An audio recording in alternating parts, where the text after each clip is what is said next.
En el Evangelio de hoy, Cristo nos ordena que amemos a nuestros enemigos. Esto es parte del Sermón de la Montaña, que es el conjunto más extenso que tenemos en toda la Biblia de predicaciones de Cristo. Este Sermón de la Montaña ocupa los capítulos 5, 6 y 7 de San Mateo. Y bueno, esta semana precisamente estamos avanzando en la lectura del Sermón de la Montaña, lectura que empezó la semana pasada. Bueno, pues vamos a este punto, vamos a este mandamiento. Amen a sus enemigos, dice Cristo. ¿Cómo es posible eso? Vamos a dar unos 4 o 5 puntos prácticos que nos ayuden, por una parte, a comprender, pero sobre todo a vivir este mandamiento del Señor. Lo primero es darnos cuenta que efectivamente sí tenemos enemigos. Es decir, hay que partir de la sinceridad, hay que partir de la verdad. Y la verdad es que enemigos sí tenemos. Hay una frase del santo cura de Ars que yo creo que viene aquí muy a punto. Dice este bendito sacerdote: si nunca te has encontrado de frente con el demonio, es probablemente porque vas caminando en la misma dirección. Lo cual es terrible. Entonces, por lo menos ese enemigo tenemos, el enemigo malo. Pero no solo eso, muchas veces no tenemos enemigos porque somos cómplices. La persona que es cómplice del pecado, pues nunca tendrá grandes dificultades con los pecadores, por lo menos durante un tiempo. Después todas esas alianzas mentirosas que trae el pecado acaban derrumbándose. Pero yo creo que ahí hay una enseñanza muy importante. En la medida en que somos testigos del Evangelio de Cristo, en la medida en que somos testigos de su santidad, de su bondad, pues vamos a resultar incómodos. Léete, por favor, cuando puedas, el capítulo 2 del libro de la Sabiduría, que tiene una descripción preciosa sobre cómo se da esa enemistad contra la persona inocente simplemente porque está siguiendo el camino de Dios. Así que enemigos vamos a tener. Ese es el punto número 1. Punto número 2. Recordemos lo que significa amar en la Biblia. Porque nosotros estamos acostumbrados a mirar la palabra amor fundamentalmente como un sentimiento. Y cuando nosotros nos quedamos en que el amor es una especie de sentimiento, pues ya empezamos muy mal. Ya empezamos muy mal porque el sentimiento que me produce una persona que me hace daño, una persona que murmura en contra mía, una persona que intentó o logró robarme, una persona que me ofendió, me lastimó o abusó de mí, ¿qué sentimiento, por favor, qué sentimiento puedo tener yo hacia esa persona?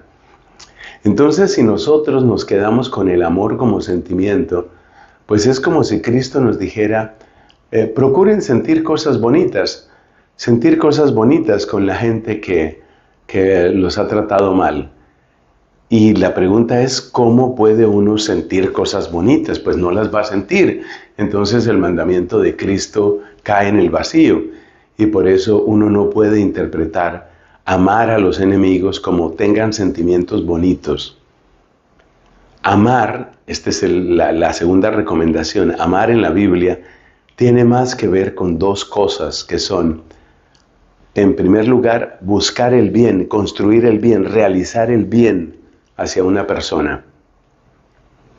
Por ejemplo, cuando le preguntan a Cristo qué es amar al prójimo, Él da el ejemplo del buen samaritano. Y el samaritano tal vez no tenía fantásticos sentimientos positivos hacia los judíos, pero hizo cosas buenas. Entonces, amar es concentrarse en cuál es el bien que yo puedo hacer. Y segundo lugar, amar en la Biblia está muy relacionado con preferir. Es decir, busca en primer lugar hacer algún bien a la persona que te ha hecho un mal. Y pues aquí conviene recordar aquella palabra de Santa Catalina de Siena, cuando dice que el primer bien que podemos hacer por todos es empezar por una oración por ellos. Entonces, el amar no se debe quedar en un sentimiento. De hecho, el sentimiento vendrá mucho después.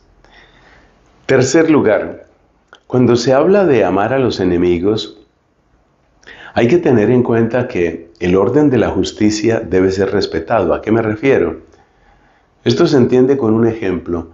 Suponte una persona, digamos, un caso que todavía se da en muchos lugares, una mujer casada, el esposo es violento, es alcohólico, y entonces esta mujer siente, bueno, como yo leo el Evangelio, como yo quiero ser católica, entonces a mí lo que me toca es aguantarme a este esposo. Pero eso es amar.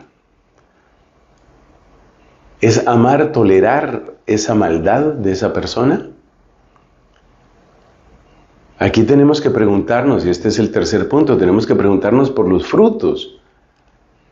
Si tú sigues simplemente soportando la injusticia, soportando la agresión, eso no es amar, porque tú no le estás haciendo ningún bien a esa persona.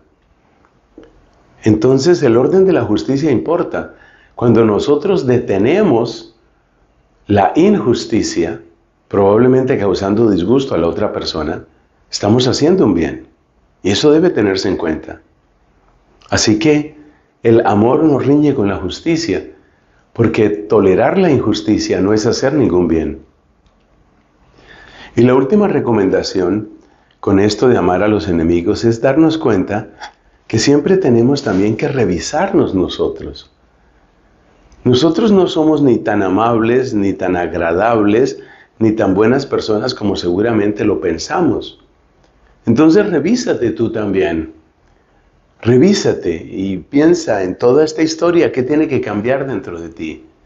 Es decir, es posible que tu adversario, es posible que tu enemigo, pues te tenga una absoluta antipatía. Eso es perfectamente posible. Pero ahora pregúntate en qué puede tener razón y pregúntate qué tiene que cambiar en tu vida. Son recomendaciones prácticas para avanzar en el auténtico amor según Cristo. No el amor según el mundo, sino el amor según Cristo. Así sea.